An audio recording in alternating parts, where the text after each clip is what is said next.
Saúdo a todos com a paz do Senhor Jesus. Boa noite, meus irmãos, sejam bem-vindos em o nome do Senhor Jesus. Estamos aqui mais uma vez na casa do Senhor para adorar a Ele, prestar um culto racional, um culto de adoração a Ele. Convido a todos a se colocarem de pé, por favor, e abrirem as vossas Bíblias no livro do profeta Isaías, capítulo 64. Isaías 64. Encontraram? Digam amém.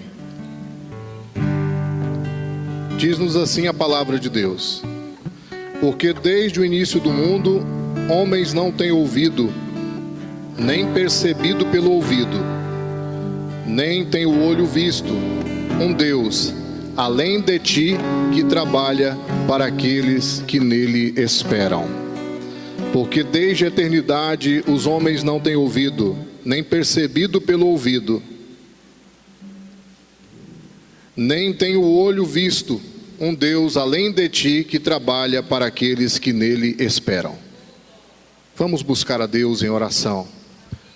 Querido Deus, bondoso Pai que estás nos céus, em o nome do Senhor e Salvador Jesus Cristo, nessa noite, ó Deus, damos início a esse culto, Pai. Meu Deus, para rendermos graças a Ti, bendizermos e exaltarmos o Teu santo nome.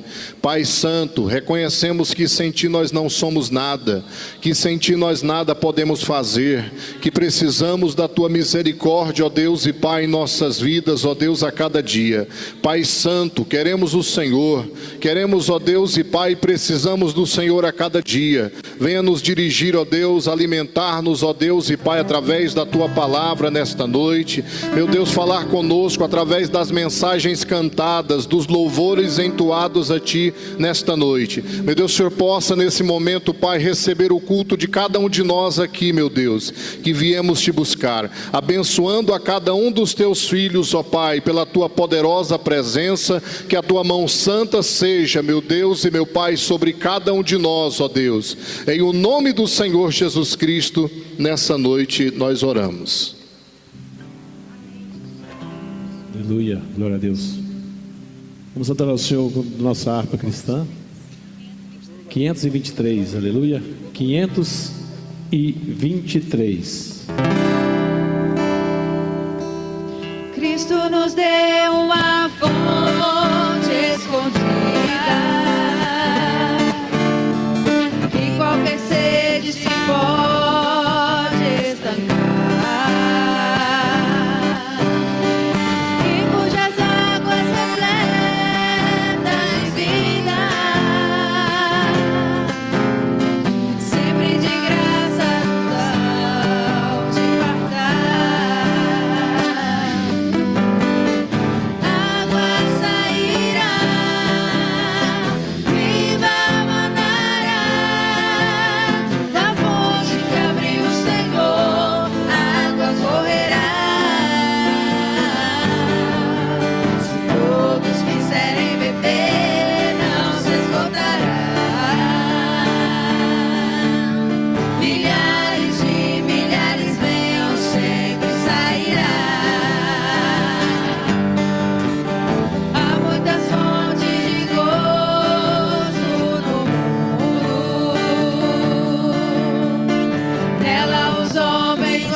Meus amados, vamos ficar de pé.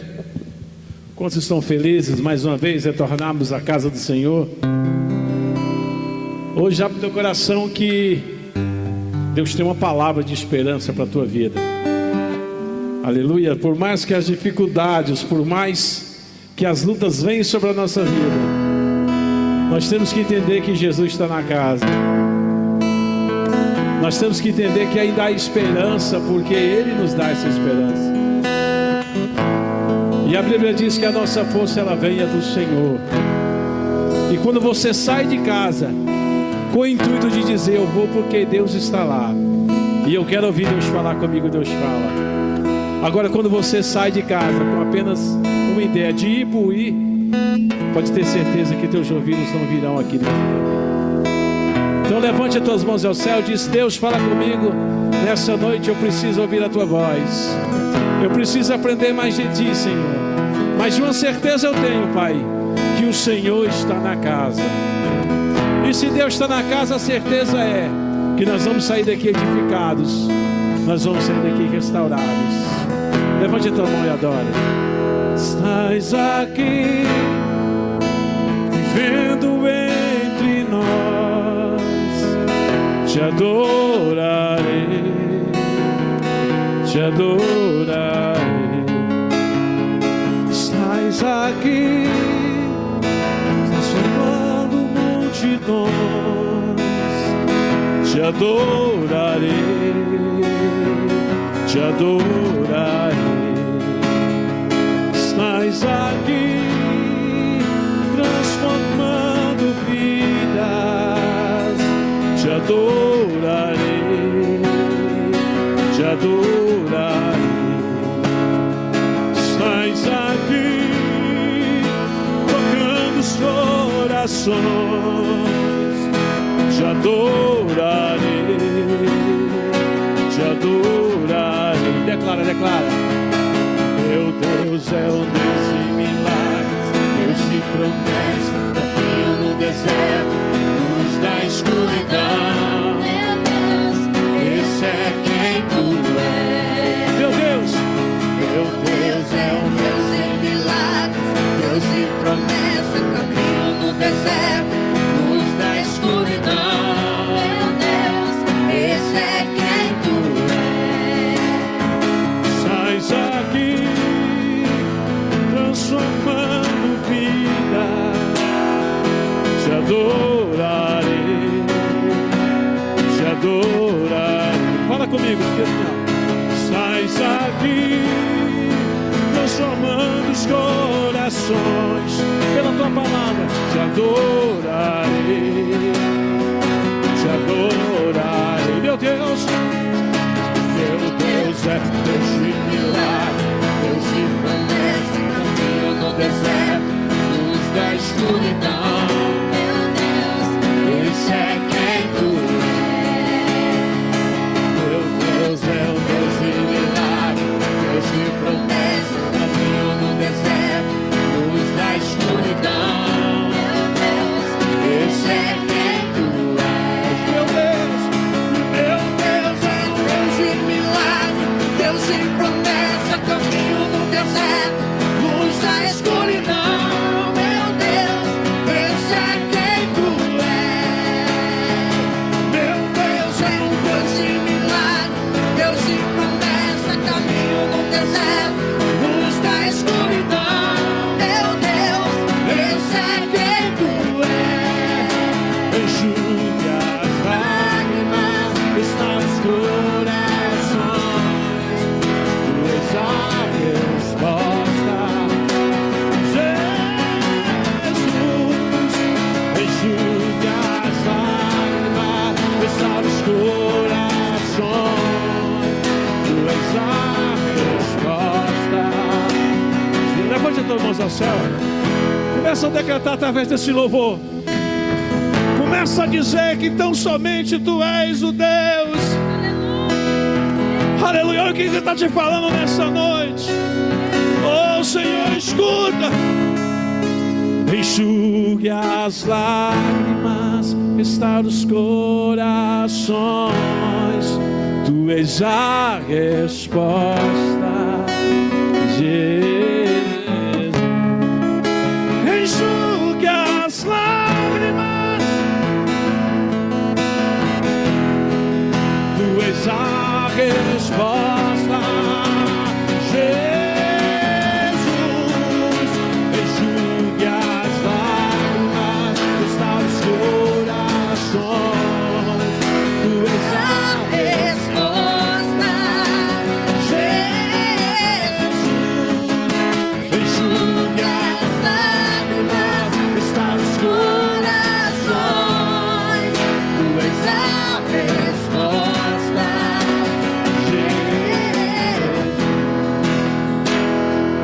Deus é Deus de milagres, Deus de promessa, caminho no deserto, luz na escuridão.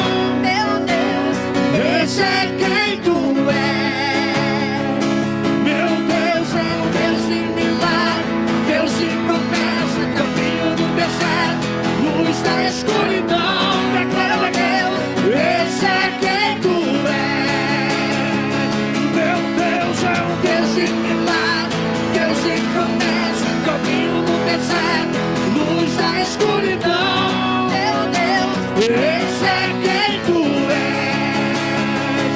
meu Deus é Deus de milagres, Deus de promessa, caminho no deserto, luz da escuridão. Meu Deus, esse é quem tu és. meu Deus é Deus de milagre, Deus de promessa, caminho no deserto, luz da escuridão. Meu Deus, esse é quem tu és. A nossa maior dificuldade é reconhecer. Reconhecer que Deus é maior que qualquer adversidade, que Deus é maior do que qualquer luta. Com Davi foi assim, quando todos olhavam para o tamanho do gigante, Davi não olhou o tamanho do gigante, ele olhou que o Deus dele era maior que esse gigante. Aleluias. Abre teu coração nessa noite. Começa a dizer para ele: Pai, eu vim aqui na certeza que o Senhor ainda é Deus. E toda vez que eu entro neste lugar, Pai, que eu piso no Santo do Santo, eu vim buscar restauração. Aleluia. Abre teu coração, deixa o Espírito Santo ministrar, para você sair daqui edificado, transformado. Eu me rasgo por inteiro, faço tudo, mas vem novamente. Eu mergulho na minha ardente, só peço que tua presença aumente.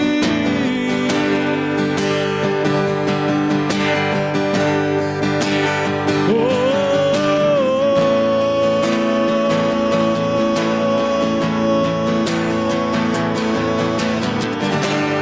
eu me rasgo por inteiro, faço tudo, mas novamente eu mergulho na minha mente. Só peço que tua presença aumente. E se eu passar pelo fogo, não temerei, na tua fumaça de glória eu entrarei, longe do santo, não sei mais viver. Declara, declara, declara. E se eu passar pelo fogo, não temerei, na tua fumaça de glória eu entrarei, longe do santo, não sei mais viver.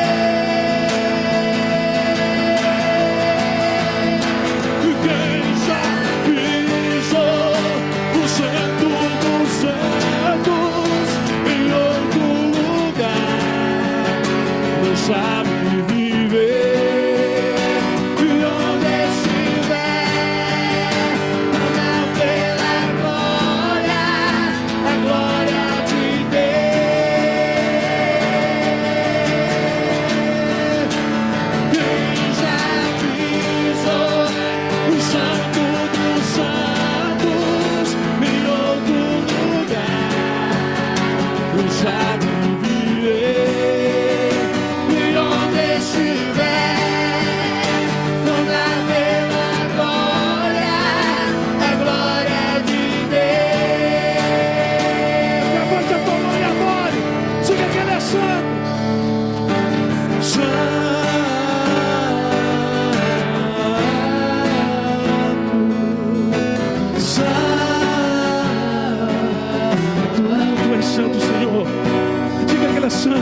Senhor. Não há outro igual a ti, ó Pai. Nós declaramos nessa noite: Tu és santo, Tu és santo, Senhor. Tu és santo, Senhor. Tu és santo, Senhor. Não há outro igual.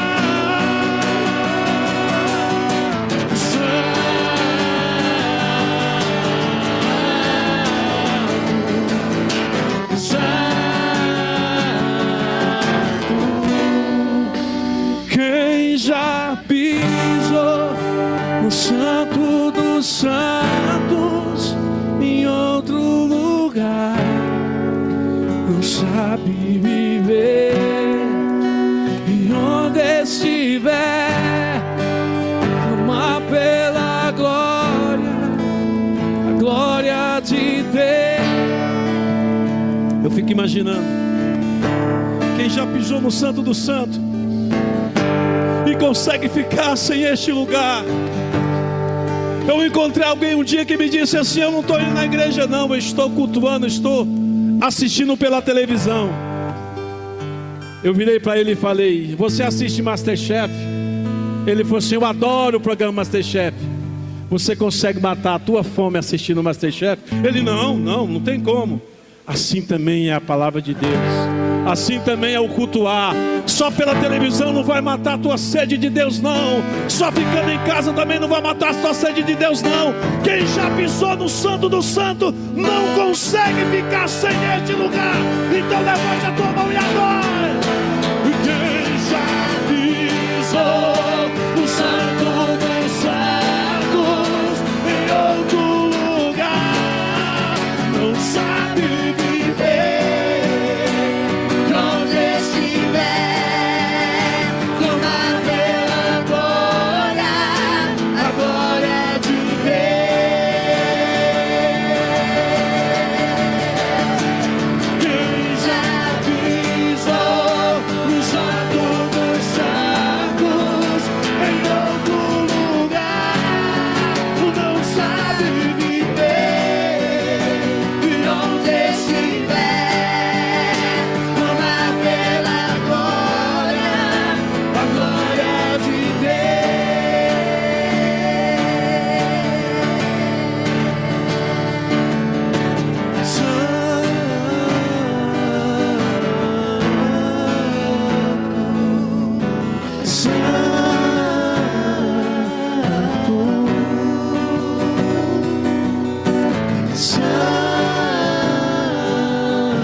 Graças a Deus.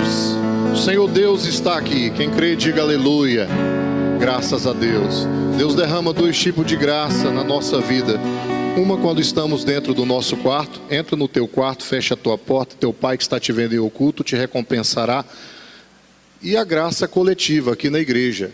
Amém? Onde estiverem dois ou mais reunidos em meu nome, ali estarei eu no meio deles. Quantos estão em o nome do Senhor aqui? Diga glória a Deus. A oportunidade, pastor Carpejani, ministrante da palavra do Senhor Deus. Paz do Senhor para a igreja. Paz do Senhor, igreja. Vai tudo bem com os irmãos? Deus é fiel, né? Isaías, capítulo de número 40, por gentileza.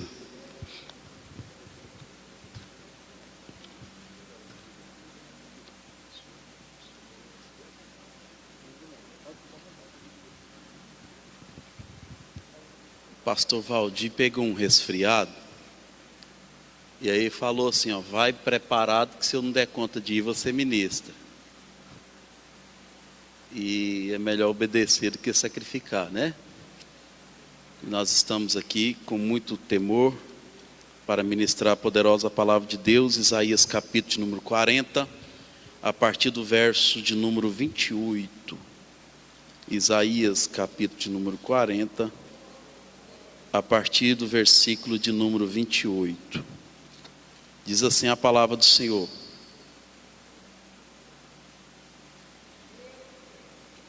Não sabeis, não ouviste que o eterno Deus, o Senhor, o Criador dos confins da terra, nem se cansa e nem se fadiga? Não há esquadriação do seu entendimento. Dá vigor ao cansado e multiplica as forças ao que não tem nenhum vigor. Os jovens se cansarão e se fatigarão, e os jovens certamente cairão. Mas os que esperam no Senhor renovarão as tuas forças, e subirão como asas, como águias.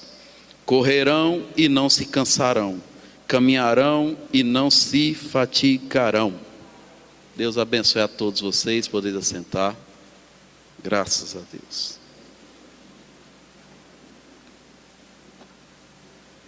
A primeira aula enviada pela sede a todas as congregações, redigida pelo pastor Enoque e revisada pelo bispo Ide José do Carmo, tem como tema a primeira aula, a igreja, sua natureza e a necessidade constante de revigoramento.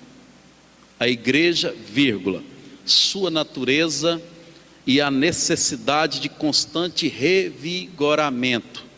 Vamos tentar falar de uma forma bem gostosa e prazerosa sobre esse tema, para não ser cansativo, porque quando dão tempo para o ensino, se não for bom, cansa, né? Então vamos aqui para a palavra de Deus. Primeira coisa que pede a apostila é que nós reconhecemos que somos do Senhor. Meus irmãos, o texto que nós acabamos de ler do livro de Isaías relata algo muito forte. Mas para chegar neste forte, precisamos de voltar a alguns capítulos do mesmo livro de Isaías para entendermos a seriedade daquilo que nós acabamos de ler. Primeiro, no capítulo de número 1, a partir do verso 1 de número 1 do livro de Isaías, você vai encontrar um homem que foi constituído por Deus a profeta. Por quem que ele foi constituído? Por Deus. Ele foi constituído por Deus a ser o quê? Profeta. Participem comigo que dá certo. Ele foi constituído por Deus para ser um profeta. O profeta é aquele que recebe algo da parte de Deus para entregar para o ser humano. Entenda-se que todo aquele que tem uma mensagem de Deus para entregar, este homem é um profeta. No Antigo Testamento, os profetas eram usados como contra-gotas, missões específicas. Não era como um ministério profético, e sim como uma missão dada por Deus para que ele fosse a tal lugar, a cada necessidade que ocorria dentro de um projeto de Deus, dentro da humanidade, ele levantava um profeta para tal missão. Então Deus levanta este homem chamado Isaías para ser profeta. Eu vou repetir para você entender. Deus é quem levantou Isaías para ser profeta. Se você continuar lendo o capítulo de número 2, você vai encontrar o capítulo 3, o 4, o 5, até chegar no capítulo de número 6, vocês vão encontrar um homem de Deus, consagrado por Deus, mas que estava fazendo aquilo que não era de Deus. Era consagrado por Deus, levantado por Deus, mas não fazia aquilo que era de Deus. Isso é muito perigoso e, porém, necessário se falar para nós atentarmos para este mal que circula a humanidade. Esses dias eu perguntei para uma certa classe de alunos, me mostrem na Bíblia Sagrada onde foi que Deus criou demônios. Porque no princípio de Gênesis você vai encontrar Deus criando todas as coisas. Mas você não encontra nenhum versículo falando, e Deus criou os demônios. Eu quero que vocês entendam que Deus nunca criou demônios, Ele criou um lugar perfeito, em estado perfeito, para que tudo fosse perfeito. Essa sempre foi a vontade de Deus para com o seu projeto, que fosse tudo perfeito. Mas se tem algo interessante a se observar nisso tudo, é que Deus deu ao homem e tanto ao homem como também aos anjos, o livre-arbítrio. Deus não escraviza ninguém. Então toda a história bíblica você pode perceber os conflitos de pessoas e anjos que se levantaram contra Deus, porque eles quiseram, porque eles decidiram se levantar contra Deus. E quando se levanta contra Deus, há uma catástrofe preeminente que acontece na história da humanidade.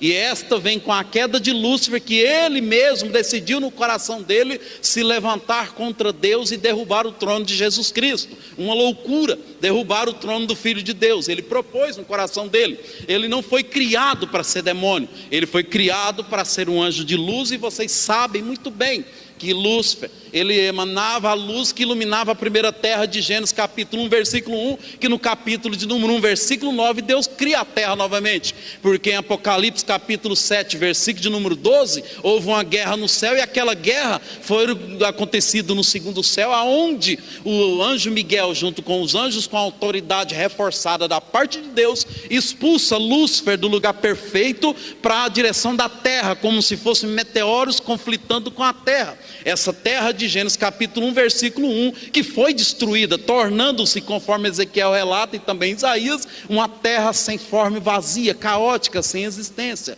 Então observa, irmãos, que o mal aconteceu no lugar do bem. Nunca o mal foi criado por Deus. O mal se revelou dentro do livre-arbítrio de um anjo. O mal se revelou dentro da própria decisão de um anjo de querer ser mal. E por ele querer ser mal, ele virou um demônio. Ele optou-se agora em perturbar aquilo que é sagrado por tempos e tempos, porque ele sabe que pouco tempo resta a ele. Quando se trata de pouco tempo resta a ele, conforme o anjo revelado ao Apocalipse ele relata: ai daqueles que habitam na terra e nas proximidades do mar, porque o diabo foi lançado até vós com grande fúria, sabendo que pouco tempo lhe resta. Precisa de uma exegese perfeita do texto, onde a Bíblia interpreta a Bíblia, para esclarecer isso aqui, para que vocês entendam que quem está falando que pouco tempo resta, está falando da eternidade. Quando se trata de eternidade, o tempo é como se perdesse o valor. Nós entendemos, porque nós somos limitados a tempo e a espaço, mas servimos a um Deus transcendente que nunca foi limitado a tempo e muito menos a espaço. Então quando você interpreta a Bíblia dentro de sua base humana, você às vezes falha no sentido de entender que o texto está te chamando para a realidade de uma eternidade. É por isso que você entende o que está escrito no livro de Hebreus, que fala um pouquinho de tempo e o que há de vir virá e nunca tardará. Em que anos atrás foi escrito o livro de Hebreus?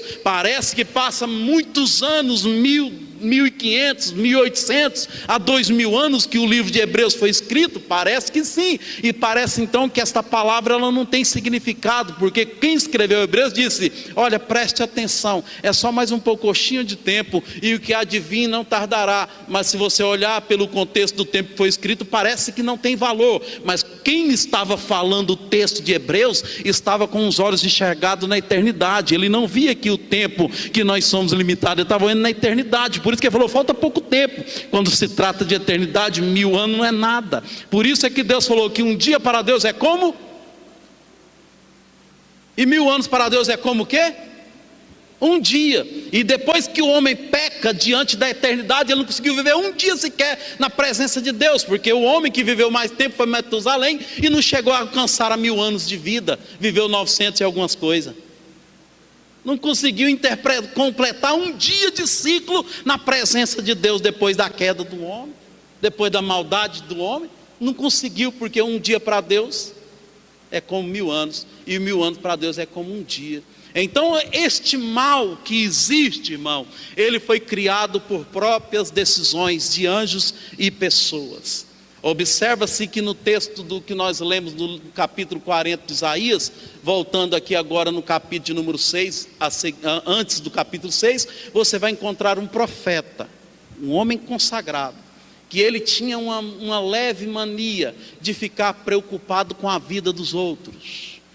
Era um homem que carregava a responsabilidade profética de Deus, que carregava o livro, irmão Divino Edésio, da revelação de Deus debaixo do braço, mas que as suas atitudes não condiziam com aquilo para qual ele foi chamado, para ser um representante de Deus na terra e anunciar a palavra profética que Deus tinha para a nação de Judá e Israel, como um profeta que Deus queria que ele fosse. E nos capítulos iniciais você encontra um profeta dizendo: ai do fulano que faz aquilo, ai do ciclano que fez aquilo. É típico do mal que acontece nos dias de hoje. Deixa eu te explicar um negócio. A palavra difamador no grego significa Satanás. Toda vez que eu falo mal da vida de alguém, eu assumo o caráter de Satanás aqui na terra.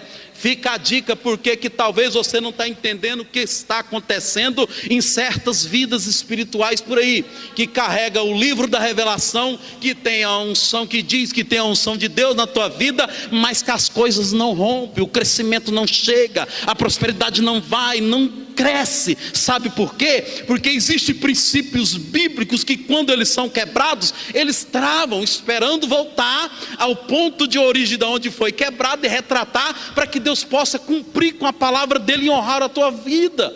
Isso é fato. Então pare em nome de Jesus Cristo. O ano de 2021 está aí tudo novo acontecendo. Então entre para dentro do ano de 2021. Se é para falar de alguém, a Bíblia até dá base para você falar de alguém, mas desde que seja com o princípio da empatia, de colocar no lugar de quem tu está falando e sentir a dor e a miséria dele, para ajudar o que ele está passando.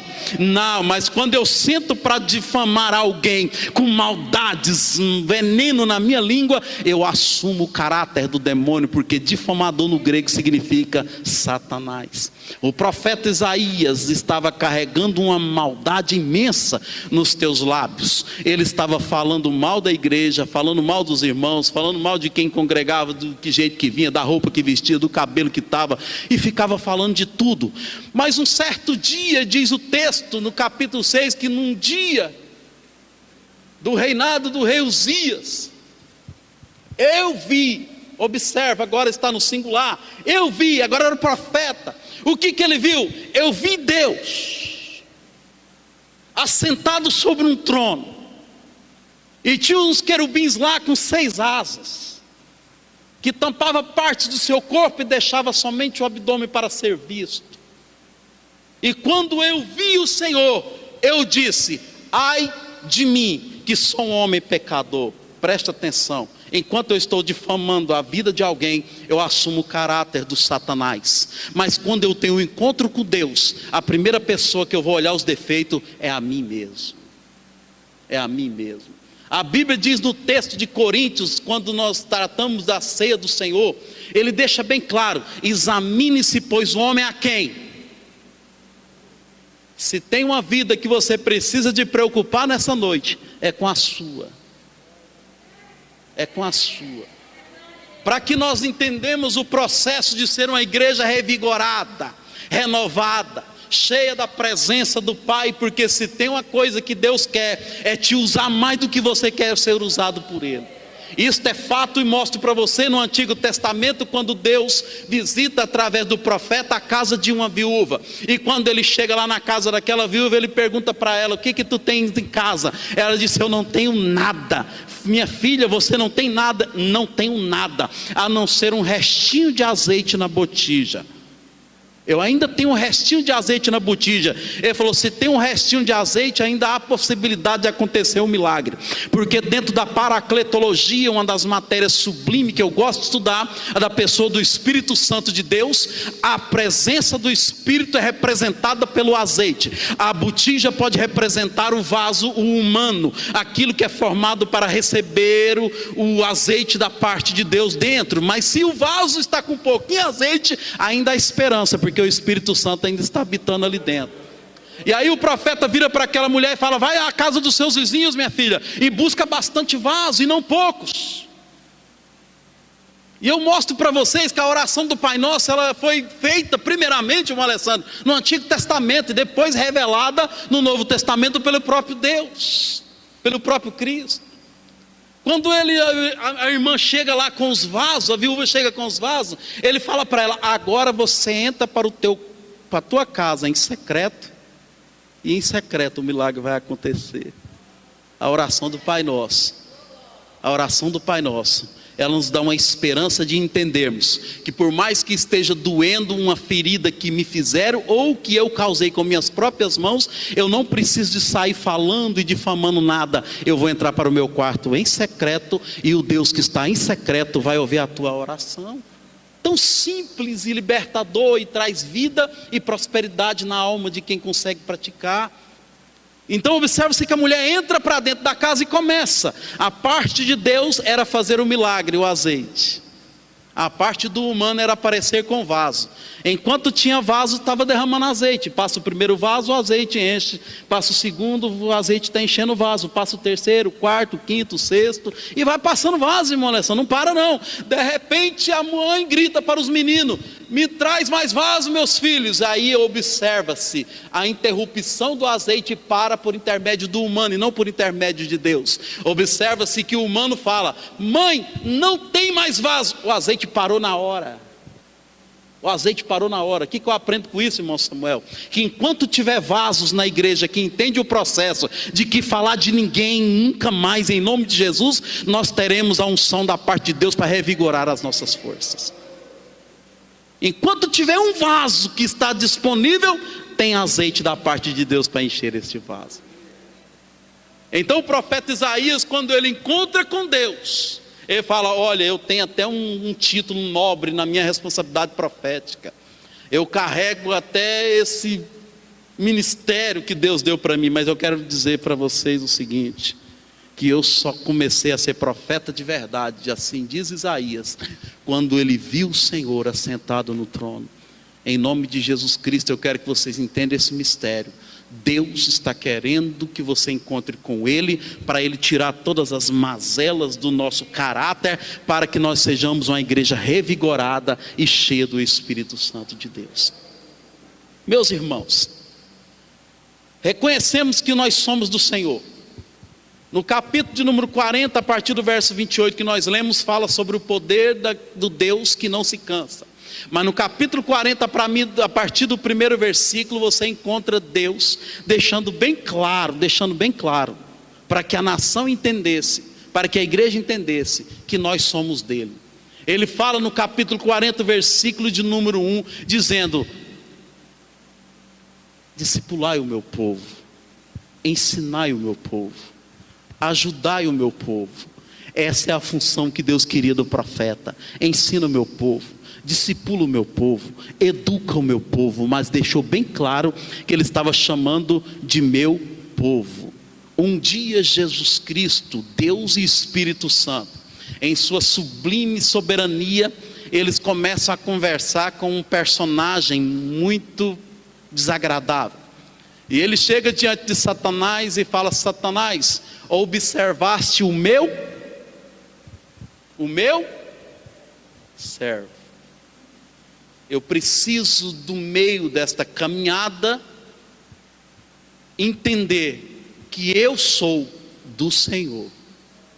Se você não conseguir entender que você é do Senhor, o cristianismo perde a essência, porque Paulo falou que aquele que quer aproximar de Deus precisa de crer que Ele existe, e ainda mais, e que é galardoador daqueles que o buscam.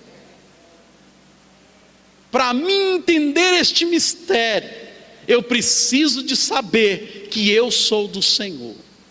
E quando Deus fala para Satanás: observaste o meu servo Jó, homem reto, íntegro, temente a Deus, e que faz questão de desviar do mal. Satanás, ele fala para Deus: ele é rico. Ele é rico, é fácil te servir no meio da riqueza. Vai lá e toca na riqueza dele. Satanás foi lá e tirou a riqueza de Jó. Passa-se os tempos, Jó continua fiel. E aí, Satanás, observaste lá? O homem tem uma saúde de touro, é fácil de servir, sadio. vai lá e toca na saúde daquele homem, mas não toque na sua alma. Pode tocar no corpo dele, mas não toque na alma. Paulo um dia deixou bem claro, ele falou: o viver para mim é Cristo. Alguns anos atrás eu fazia um trabalho no Hospital Araújo Jorge, visitando gente que eu não conheço, mas meu Deus, era tenso. Era tenso. E lá naquele hospital, a gente passava por portas, e gente dentro do leito pegava nós pelos braços e falava: pelo amor de Deus, ore pelo meu parente. Algumas vezes eu deparei com pessoas que ainda davam conta de falar, e aí a gente já chegava tenso, apreensivo com a situação, e quando chegava diante daquelas pessoas e falava baixinho, com ética, dentro de hospital, e ouvia elas falar, saía de dentro daquele quarto renovado, irmão Feitosa, pastor Feitosa, saía renovado. Mas que mistério é esse? Entrava preocupado, angustiado, aflito para orar para aquela pessoa, mas eu saía renovado, sorrindo e alegre. E alguém falou: mas o que aconteceu lá dentro? O que aconteceu lá dentro? O cara está morrendo, ele pode morrer a qualquer momento, e você ainda conseguiu sentir alegria? Eu falei: não, porque aquele cara, ele me demonstrou uma fé maior do que a minha, que entrei dentro daquele quarto. Sabe por quê? Porque este corpo, o seu corpo, ele está sujeito a pegar coronavírus, gastrite, hemorragia. O que você achar que existe de enfermidade, o teu corpo está sujeito a pegar. Mas eu quero que vocês entendam que Deus virou para Satanás e falou: Satanás, pode tocar no corpo daquele homem, mas na alma dele você não toca. Porque o princípio bíblico, irmão, é servir a Deus é pela fé e não pelas vistas. Porque se nós servir pelas vistas, tudo que acontecer na terra de negativo vai nos afligir e colocar em estado de depressão gravíssima. Mas quando eu vivo pela fé, eu entendo o mistério. Eu entendo o mistério que Paulo estava querendo explicar para o povo na sua época. Ele estava querendo dizer o seguinte: olha, o corpo nosso está sujeito a tudo, mas existe um mistério na nossa alma, que quem adora a Deus com a alma, Satanás não tem poder de tocar na tua alma, meu irmão.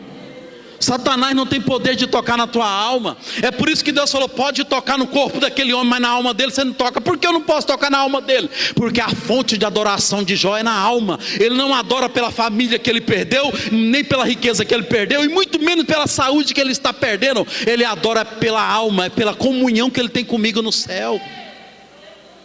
E aí, quando eu saí daquele mistério, daquele hospital, eu entendia o processo daquilo que a Bíblia estava querendo ensinar para nós. Sabe o que é? Esse corpo está cheio de limitações e fraqueza, pode adoecer, pode ir para o leito, pode sofrer, pode chorar, pode tudo, mas enquanto eu estiver nesse corpo, eu ainda estou crendo em Cristo. Mas se a minha alma sair desse corpo, meu Deus, é lucro, porque nós vamos entrar direto no céu.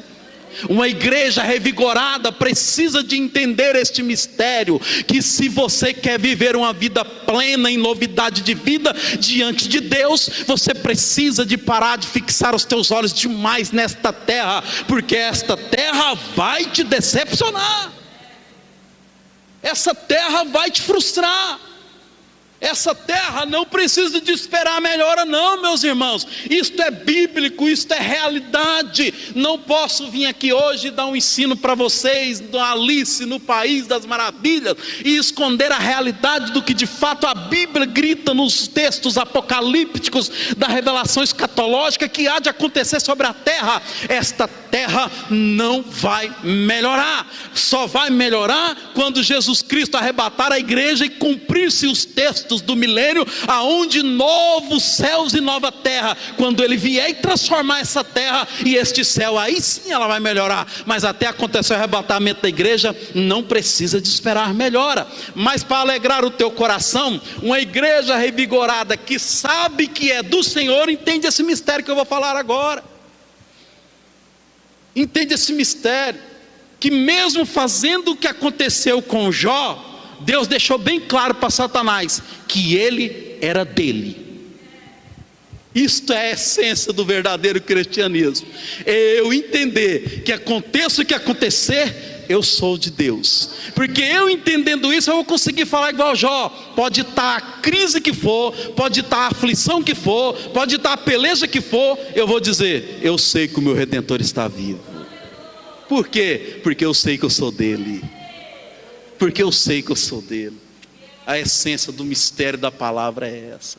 E outra palavra para alegrar o teu coração, que um certo dia Deus visita um servo dele, na pior época da nação de Israel, na época que eles estavam sendo oprimidos pelos medianitas, fora a fome e a miséria que estava dominando a nação, onde prosperidade não era tema de pregação de pregador nenhum daquela época, porque eles não tinham argumento firmes para profetizar numa época de crise, de escassez e de miséria. Como é que profetiza? Se até o profeta está passando fome. Como é que faz? Né, irmão Gilmar? O negócio é forte. Mas aí de repente Deus visita o servo dele, que mesmo no meio da peleja, ainda estava lutando com aquilo que tinha em mãos. Quem entendeu, diga amém. E ele pega o trigozinho dele e vai na época de trigo para o lagar, que não era época de uvas. E lá ele amassa o seu trigo. No meio da crise, ele teve atitude. E lá ele trabalhava. De repente, começa dentro desse texto de Juízes, Deus visita de forma teofânica, a manifestação de Deus em forma humana. Ele visita este homem chamado Gideão na sua casa. E quando Deus entra na casa daquele homem de Deus, a Bíblia faz questão de me mostrar esse detalhe, e eu quero te falar para você dar glória a Deus, para que vocês entendam o que Deus é capaz de fazer no meio da crise. Eu falei e repito, esta terra não vai melhorar, mas eu quero também dizer para vocês que reconhecem que são do Senhor, que na casa do homem de Deus, na pior crise de Israel, quando Deus entra dentro da casa dele, na mesa dele tinha pão e carne.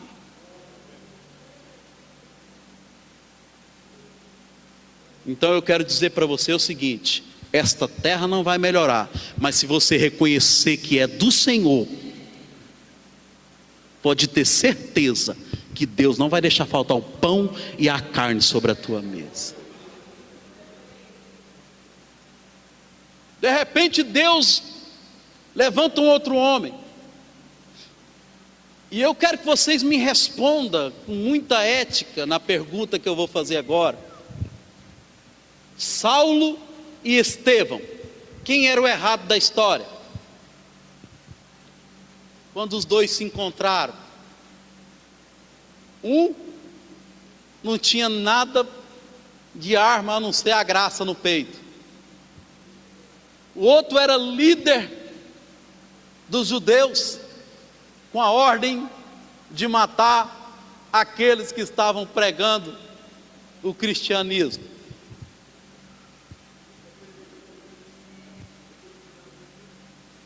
Preste atenção, isso é muito forte. Saulo estava indo em nome de Deus executar a missão ao qual ele foi chamado para executar. Quando ele encontra com Estevão, é as duas dispensações top da Bíblia Sagrada se encontrando, uma dizendo para a outra: agora você para que aqui para frente é outra. A dispensação da lei em Saulo e a dispensação da graça em Estevão estava se encontrando. Este é um dos mistérios fortes. Esse é um dos mistérios fortes. E quando acontece o encontro dos dois, um estava matando em nome de Deus e o outro estava morrendo em nome de Jesus. Para que vocês entendam que Deus nunca criou o mal. O mal foi criado dentro das decisões e escolha de anjos e pessoas que optam em querer ser mal. Que optam em querer ser mal. É por isso que nós temos que preocupar muito com pessoas que querem colocar a culpa em tudo que acontece é demônio.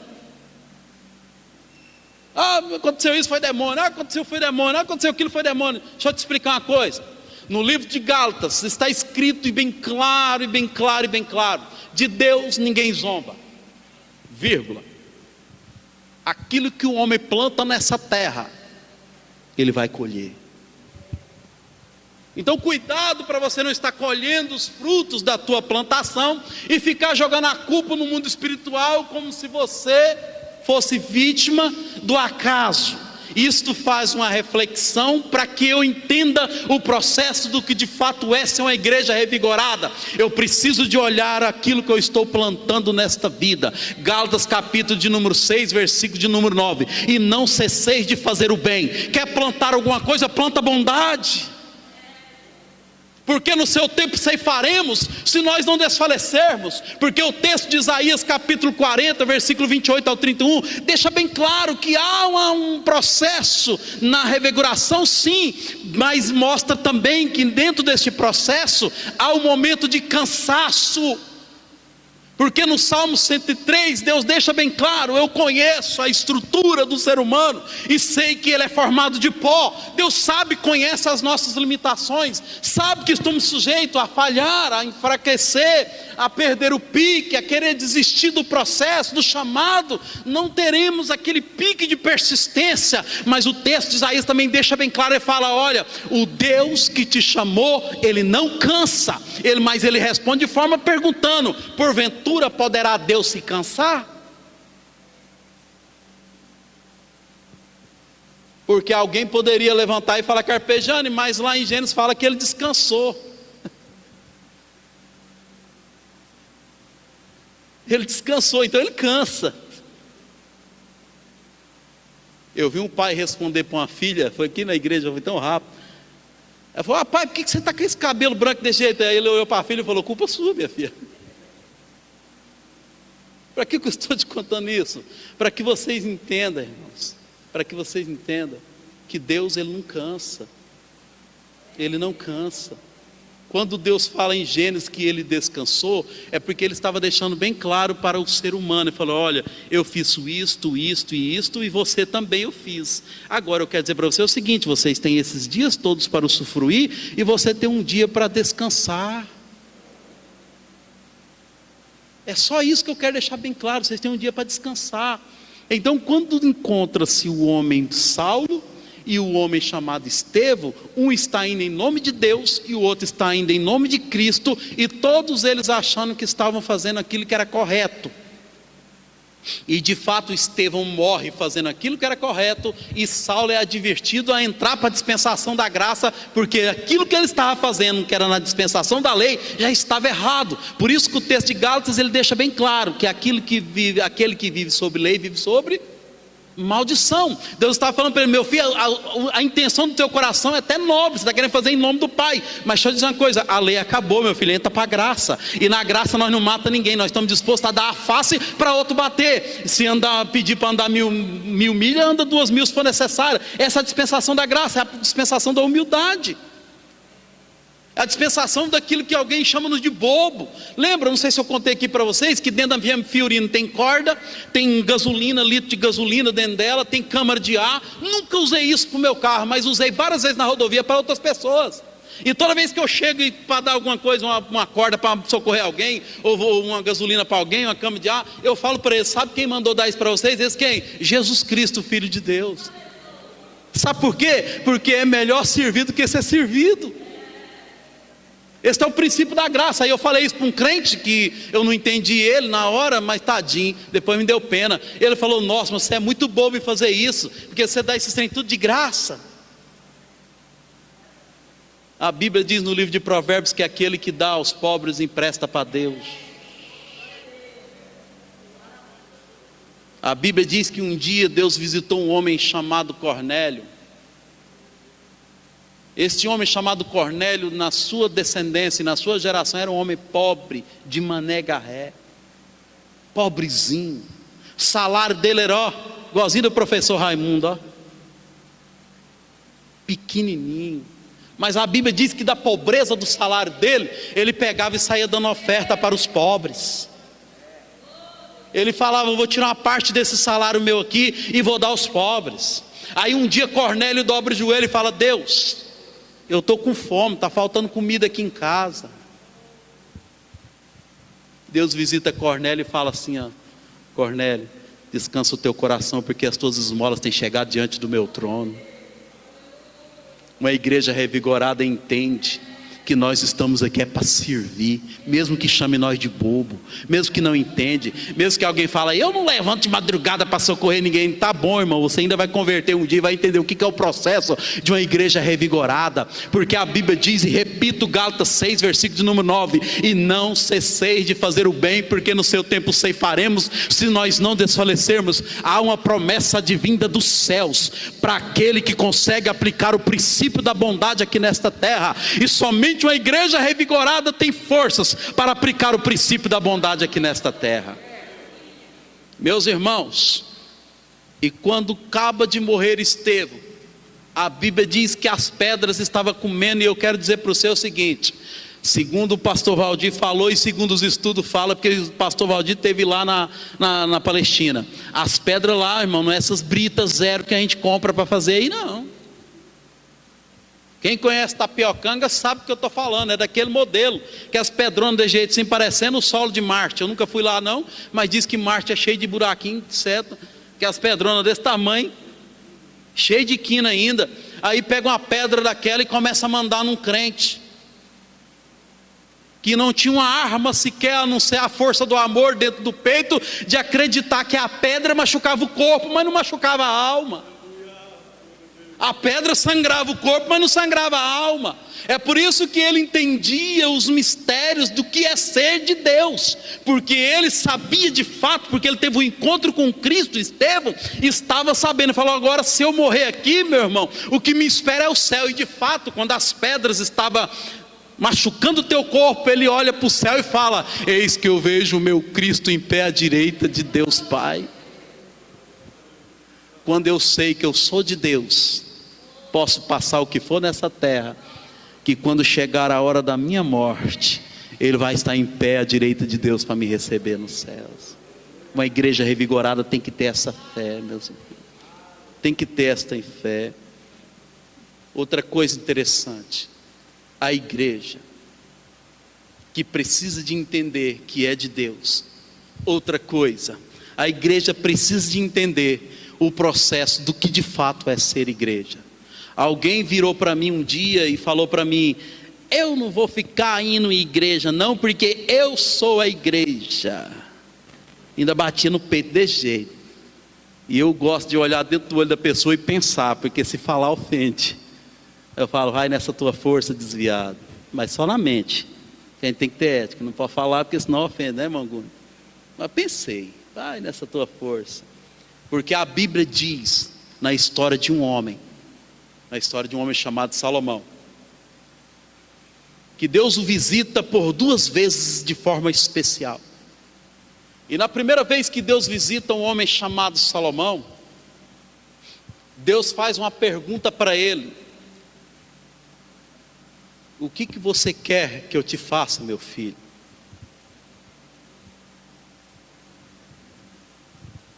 Salomão responde, vocês sabem, me dê sabedoria, Deus,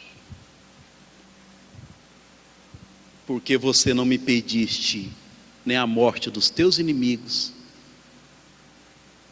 e nem riquezas, e sim sabedoria, Salomão.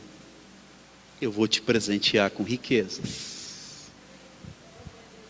porque o meu povo se corrompe por falta de quê? De quê? Conhecimento. O que significa a palavra sabedoria? É a arte de administrar conhecimento. Não tem como ser sábio se não tiver conhecimento. Me dá uma chave que eu vou desmontar um motor tudinho, agora me põe para montar e deixar ele funcionando de novo, ver se eu dou conta. Eu não tenho sabedoria para aquilo, porque eu não busquei o conhecimento da causa, porque eu não tenho conhecimento de causa. Salomão pede a Deus sabedoria para cuidar daquilo que Deus queria colocar na mão dele. Aí Deus revela um mistério profundo na palavra dele, que se os coaches descobrissem isso, eles ensinavam o que de fato precisa ser ensinado. Eles colocam lá os coaches dizendo 5 passos para chegar na riqueza. Eu já estou no 500 passos e não vi ela ainda. 5 passos para você alcançar a riqueza na sua empresa. Eu já estou no 520º passo lá, ô irmão divino, e não chego nessa riqueza. Esses passos estão errados, eu já vou voltar de ré, ver se eu não errei, feitosa esses passos. Mas está deixando bem claro Deus aqui para Salomão e para mim e para todos nós, que uma igreja revigorada, ela precisa de entender que sem conhecimento não tem como ter prosperidade. Que sem conhecimento não tem como ter prosperidade. Um certo dia, não me tenha por mal o que eu vou te contar agora. Um gatinho saiu correndo atrás de um rato. Eu contei isso, o Amaral achou bom. E foi correndo, e vai daqui, vai aquela peleja, o gato querendo almoçar o ratinho. O ratinho, ó, pum, no buraquinho lá da parede. Passou uns 10, 20 minutos, ele escuta um latido de cachorro. Aí o ratinho falou: agora o gato se enrolou.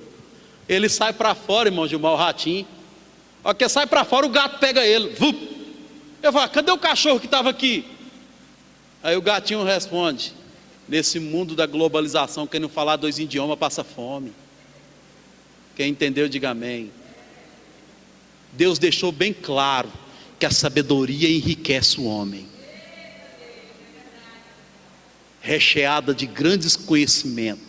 E não tem outra forma de adquirir conhecimento se não for estudando, pesquisando, comprando um livro, batalhando. Se você tem afinidade com a contabilidade ou o gestor contábil, que hoje eu digo para você que é mais contratado do que o contador, porque o gestor tem 2 funções em um. Ele vai tanto administrar a firma do cara que contratou, como vai fazer a contabilidade também. Invista nisso se você tem facilidade e gosta disso, ou se você gosta de agronomia, ou você gosta de direito, invista, mas invista com propriedade. Seja o melhor de Deus nessa terra por onde tu passar. Porque o conhecimento é tu que corre atrás. Agora a sabedoria de administrar o teu conhecimento é Deus que te dá, meu querido. Isso é forte. Isso é forte. Aí Salomão, ele fala para Deus, fala: Deus, me dê sabedoria para tomar conta da responsabilidade que o Senhor tem nas minhas mãos. Aí Deus fala: você não me pediu a morte de ninguém, nem riqueza, você me pediu sabedoria, rapaz. Fica tranquilo, que por causa do procedimento correto da sua oração em pedir, eu vou prosperar a sua vida. Eu vou prosperar a sua vida. E o homem cresce, começa a administrar com propriedade, pega um reino que vem sido conquistado com derramamento de sangue pelo seu pai, Davi. De repente ele muda a administração e fala: chega de sangue, vamos conquistar com presentes. Vamos conquistar com presentes. Manda tantos potes de ouro para tal reino e fala para ele: vim à minha casa, ao meu palácio, banquetear comigo, eu quero fazer aliança com ele. E assim o reinado de Salomão foi prosperando, porque ele largou de derramar sangue e foi conquistando com presentes. De repente Deus chega para Salomão e diz: aqui, Salomão, o seu pai chegou a ver esta planta que eu queria que ele executasse. Mas planta de quê? Eu queria que ele construísse uma casa com o meu nome. Agora vai entrar no mistério da igreja. Mas ele era um homem que nas suas mãos tinha muito sangue. E homens que têm as mãos sujas de sangue não pode construir as paredes sagradas do meu templo. Ah, não vou na igreja não, eu vou cultuar em casa. Ah, eu não preciso de ir para a igreja não, que o meu negócio é em casa. A Bíblia diz em Romanos capítulo de número 12, versículo 1. Mas antes de ler Romanos capítulo 12, versículo 1, eu queria que você entendesse o mistério de 2 Crônicas capítulo 7, a partir do versículo de número 11. A partir do versículo número 11, que Deus visita Salomão pela segunda vez. Pela segunda vez Deus visita Salomão. E quando Deus visita Salomão, os dois estavam dentro da igreja. A igreja, o templo que Deus queria que Salomão fizesse, já estava pronto. E lá dentro deste templo, onde Salomão construiu para Deus, porque seu pai não pôde, porque as mãos eram sujas de sangue, deixando bem claro, irmão, isso é muito forte, Davi não poderia colocar essa placa de gesso aqui na igreja do Bargoiá, não, sabe por quê? Porque a mão dele era suja de sangue, mostrando que esta placa de gesso, ela é consagrada para Deus, tornando-se sagrado. Por que eu não posso cantar Guns N' Roses nesse microfone? Porque ele foi consagrado a Deus, isso aqui é sagrado a Deus. Por que eu não posso pegar um instrumento da igreja e ficar solando ali Tião Carreiro, ou Zé Ramalho, ou alguma coisa? Eu não posso, porque tudo que tem dentro desta igreja é consagrado a Deus, meu irmão. Tudo que tem que é sagrado, até essa cadeira que tu senta, esse púlpito que eu piso, esse negócio que eu estou pondo na mão, tudo aqui é consagrado a Deus, e só pode ser sagrado feito por aqueles que não têm mão suja de sangue. E quando Salomão termina todo este projeto, para você entender o mistério da igreja, lá dentro da igreja, Deus visita Salomão pela segunda vez. Sabe por que Deus visitou Salomão pela segunda vez? Porque Salomão orou pedindo a Deus para visitar ele, lá dentro do templo, depois de tudo pronto. Versículo de número 11, capítulo 7 de 2 Crônicas. Deus visita Salomão lá dentro do templo e fala: Salomão, desde o momento que você começou a construir esse templo, isso é forte, igreja, presta atenção, isso aqui é forte. Desde o momento que você começou a construir esta igreja, que você colocou o coração dentro do projeto que eu determinei que queria que fosse feito, meu filho, eu quero dizer para você o seguinte: que você construía aqui a minha casa, e eu mandava os homens construir a tua mansão. Tudo que você fazia aqui, eu mandava fazer lá na tua casa. Tudo que você colocava aqui, eu mandava colocar na tua casa. Porque eu estou te visitando aqui, Salomão, para dizer: o meu templo está pronto, mas eu também terminei a tua casa lá, está pronta, Salomão. Isso é muito forte para mim entender que uma igreja revigorada entende o que de fato é uma igreja. Uma igreja não é simplesmente concretos, é algo que Deus faz questão para cumprir uma exegese do texto, onde a Bíblia interpreta a própria Bíblia. Romanos capítulo 12, versículo 1: não preciso de ir à igreja, vou cultuar em casa, eu sou a igreja. A Bíblia diz que no versículo de número 12 fala que vocês sacrifiquem neste lugar. Você fala: eu vou trazer um bode para sacrificar aqui. Não, Romanos capítulo 12: para que vocês apresenteis os vossos corpos em sacrifício vivo. Para que eu tenho que vir na igreja? Para apresentar o meu culto como sacrifício vivo diante da presença de Deus. Diante da presença de Deus.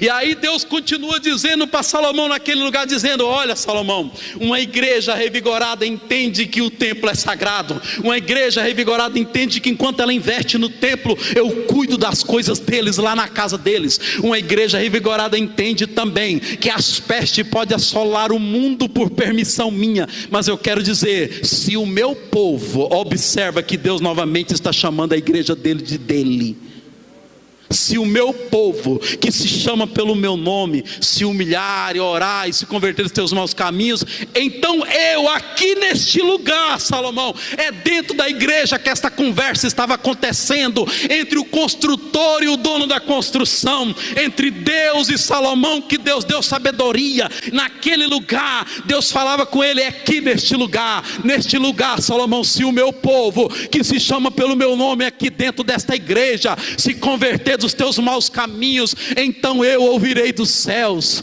perdoarei os seus pecados e sararei a tua terra. Quando fala terra, fala do teu caráter, matéria-prima da criação do homem. Por isso que o nome Adão no grego significa terra vermelha ou argila vermelha. Deus quer sarar o caráter da igreja, para que a igreja seja uma igreja revigorada, em nome de Jesus. Vamos colocar em pé em nome de Jesus, por favor. É forte. Amaral, eu acho que eu não poderia estar nesse pique todo não, para quem doou sangue, né? Eu senti a fraqueza aqui, ó. Não vou cair não, pode ficar tranquilo. Igreja do Senhor, se o meu povo, que se chama pelo meu nome, a conversa aquele dia era entre um homem e Deus, hoje é entre Deus e todos nós. Eu quero orar por você neste momento com os teus olhos fechados. Eu não sei o que é que está afligindo a tua terra emocional, a tua terra financeira, a tua terra do teu corpo físico, a tua saúde. Mas assim como Deus falou com Salomão dentro do templo, Deus está aqui falando conosco dentro deste templo também. Deus está aqui para perdoar os seus pecados, para sarar a tua terra. Deus está aqui para revitalizar a tua chamada de novo. Deixa eu dizer bem claro, entenda o mistério. Há a vontade de Deus de revigorar as tuas forças, mas não fale mal de ninguém não, igreja. Se alguém falhou e errou no decorrer da caminhada, ajude ele, acompanhe ela, pegue na mão, seja aquilo que de fato Deus quer que nós sejamos. Uma igreja revigorada, uma igreja que tem saúde para dar para aqueles que estão doentes na alma, porque nós sabemos que a doença na alma é a única coisa que atrapalha de entrar no céu. O corpo físico pode até ser debilitado, mas a alma tem que estar intacta diante de Deus. Senhor Deus Pai, Deus Filho e Deus Espírito Santo, em nome de Jesus Cristo, ó Pai, nós arrependemos de todos os nossos pecados nesta noite. Eu lhe peço, ó Pai, em nome de Jesus, que o Senhor visite a terra, ó Pai, que não prospera mais, que tu visite, ó Pai, esta terra que não dá mais frutos. Pai, eu estou falando do homem, do caráter do homem, do ser humano e da mulher. Visita este caráter, ó Pai, que não está se sentindo mais forças para continuar na caminhada.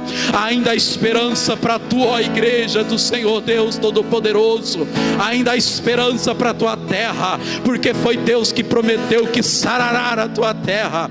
Seja revigorada em nome do Pai, do Filho e do Espírito Santo. Adore ao Senhor. Se eu me humilhar diante do teu altar E sacrificar aquilo que me custar, tu inclinarás os teus ouvidos ao meu clamor. Mas vale um dia no centro do teu querer, que toda a vida sem jamais te conhecer. Tu és minha fonte, minha colheita, minha herança. Graças a Deus, estamos felizes nessa noite por estarmos na casa de Deus. Quem pode dar um glória para Deus aí? Deus abençoe pastor Carpegiani pela palavra. Gostaria de fazer menção do pastor do Alphaville, né? Pastor Josualdo, que está nos honrando com a sua presença aqui nessa noite. Deus abençoe, pastor, tá? Aqui é a sua casa também. Amém? Meus queridos, enquanto a equipe de louvor canta mais um hino, nós vamos pedir aos oficiais que recolham as ofertas, por favor. Aí, amém, bênção. Então, meus irmãos, pastor Valdir pediu para avisar a todos os irmãos que vão exercer alguma função ministerial na igreja aqui em 2021, na AD Goiás, para estarem presentes numa reunião sexta-feira agora às 19h30, amém? 19h30, todos aqueles que vão exercer cargo ministerial aqui, às 19h30, sexta-feira aqui na igreja. Amém, meus queridos? Graças a Deus. Vamos então fazer a última oração para nós irmos embora. Amém? A ceia do Senhor, o pastor José Geraldo vai estar ministrando para aqueles que não puderam vir no culto de ceia no domingo. Amém? Tudo na paz, graças a Deus. Oremos. Senhor Deus, poderoso Pai, em o nome do Senhor Jesus, muito obrigado, Pai, por estarmos na Tua casa, louvando e bendizendo Teu santo nome. Obrigado pela Tua palavra, Senhor, obrigado pela comunhão do Teu Espírito Santo em nossas vidas. Leva-nos em paz, abençoados, em o nome do Senhor Jesus. A igreja diga, amém. Se eu me humilhar ti.